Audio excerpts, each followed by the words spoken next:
تو ہماری کہانیاں دیکھنے کے لیے ہمارے چینل کو سبسکرائب کریں اور ہماری ویڈیو کو لائک کریں۔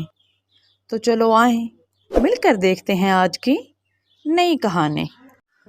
پھر اگلے دن دتا مٹھو کی ریڑی پر پہنچ جاتا ہے۔ بھائی ایک ناشتہ کتنے کا دے رہے ہو؟ بھائی ایک ناشتہ صرف اور صرف 120 روپے کا ہے، جس میں 2 پوریاں اور 1 مسالے دار چھولوں کی پلیٹ ہے۔ لگا دے پھر 120 روپے والا ناشتہ۔ پھر دتا ناشتہ کرنے کے لیے بیٹھ جاتا ہے تو مٹھو کے پاس ایک فقیر آتا ہے، وہ اسے مفت میں ناشتہ کرواتا ہے۔ یہ دیکھ کر دتا سوچتا ہے، اچھا تو یہ غریبوں کو بھی مفت ناشتہ کرواتا ہے، اب تو میرا کام اور آسان ہو جائے گا اسے کنگال کرنے کا۔ دتا پھر گھر چلا جاتا ہے اور اپنی بیوی کو ساری بات بتاتا ہے۔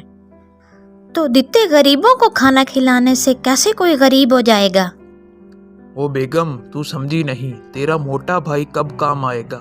ہم تیرے موٹے بھائی کو فقیر بنا کر بھیجیں گے تو وہ اس کی پوری ریڑھی چٹ کر جائے گا۔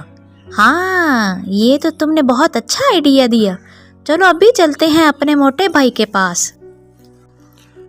ارے بیگم رک تو صحیح، میری پوری بات تو سن لے۔ جب وہ مٹھو کنگال ہو جائے گا تو وہ اپنی بیوی کے سونے کے جھمکے بیچ کر دوبارہ دکان بنا سکتا ہے۔ اس سے پہلے اس کی بیوی کے سونے کے جھمکے ٹھکانے لگانے ہوں گے، پھر دیکھتا ہوں وہ غریب ہو کے مرتا ہے۔ دتے جھمکے والا کام تو تم مجھ پر چھوڑ دو، سمجھو کام ہو گیا، میں ابھی اسے سونے کے جھمکے لے کر آتی ہوں۔ نصیبو پھر گھر سے نکل کر مٹھو کی بیوی کے پاس چلی جاتی ہے اور کہتی ہے، ارے بہن آج رات کو میرے سالی کی شادی ہے، مجھے 1-2 دن کے لیے اپنے سونے کے جھمکے دے دو، شادی ختم ہوتے ہی میں تجھے واپس کر دوں گی۔ نصیبو بہن یہ جھمکے بہت مہنگے اور قیمتی ہیں، اگر مٹھو کو پتہ چلا تو وہ مجھے خوب ڈانٹیں گے۔ ارے شوہروں سے ڈرنے کی کوئی ضرورت نہیں، ان کو جوتی کی نوک پر رکھنا چاہیے، اگر وہ تیرے سے پوچھے بھی صحیح تو کہہ دینا کہ الماری میں رکھے ہوئے ہیں، میں تجھے کل واپس کر دوں گی۔ ٹھیک ہے بہن، تم یہ لے جاؤ اور کل ٹائم سے واپس کر دینا۔ نصیبو وہ جھمکے لے جاتی ہے تو دتا دیکھ کر بہت خوش ہوتا ہے۔ پھر وہ دونوں نصیبو کے بھائی کے پاس پہنچ جاتے ہیں اور اسے ساری بات سمجھاتے ہیں۔ بہن تم فکر ہی نہ کرو، مجھے پیٹ بھرنے سے مطلب ہے، میں ایسا فقیر بنوں گا نا کہ اسے پتہ ہی نہیں چلے گا۔ پھر اگلے دن نصیبو کا بھائی فقیر بن کر مٹھو کی ریڑی پر آ جاتا ہے اور اسے ناشتے کا سوال کرتا ہے۔ مٹھو کو بہت ترس آ جاتا ہے، وہ اسے ناشتہ بنا کر دیتا ہے۔ وہ اتنا کھاتا ہے کہ مٹھو کا سارا سالن اور پوریاں ختم کر دیتا ہے۔ وہ کھا کر ڈکار مار کر وہاں سے چلا جاتا ہے اور مٹھو اسے دیکھتا ہی رہ جاتا ہے۔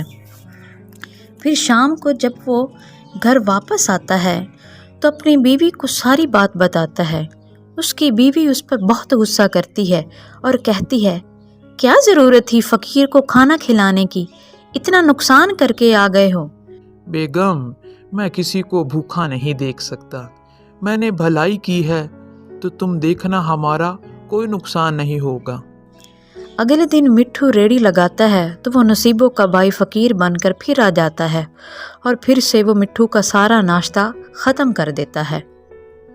وہاں مٹھو کی بیوی جب سونے کے جھمکے لینے کے لیے نصیبو کے گھر جاتی ہے تو وہ اسے بہانہ بنا کر وہاں سے اسے واپس بھیج دیتی ہے۔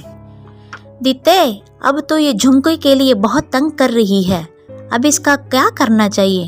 اس کا مسئلہ حل کرنا پڑے گا۔ بیگم ایک کام کرتے ہیں، اس طرح کے نقلی جھمکے بنوا کر اسے دیتے ہیں، اسے پتہ بھی نہیں چلے گا اور سونے کے جھمکے ہمارے پاس ہی رہیں گے۔ ارے دتے کیا بات کہی ہے، چلو ابھی چلتے ہیں۔ پھر وہ دونوں جھمکے لے کر سنار کے پاس چلے جاتے ہیں، اس جیسے نقلی جھمکے بنوانے کے لیے چلے جاتے ہیں تو راستے میں وہ جھمکے نکل کر گر جاتے ہیں تو اچانک وہاں اس فقیر کا گزر ہوتا ہے جو مٹھو کا ناشتہ مفت میں کھاتا تھا۔ وہ جھمکے اٹھا لیتا ہے تو جب وہ سنار کے پاس جھمکے بنوانے کے لیے جاتے ہیں تو دتا کہتا ہے، بیگم جھمکے نکال، بھائی صاحب ہمیں ان جیسے نقلی جھمکے بنا کر دو۔ تو نصیبو جیسے ہی جھمکے دیکھتی ہیں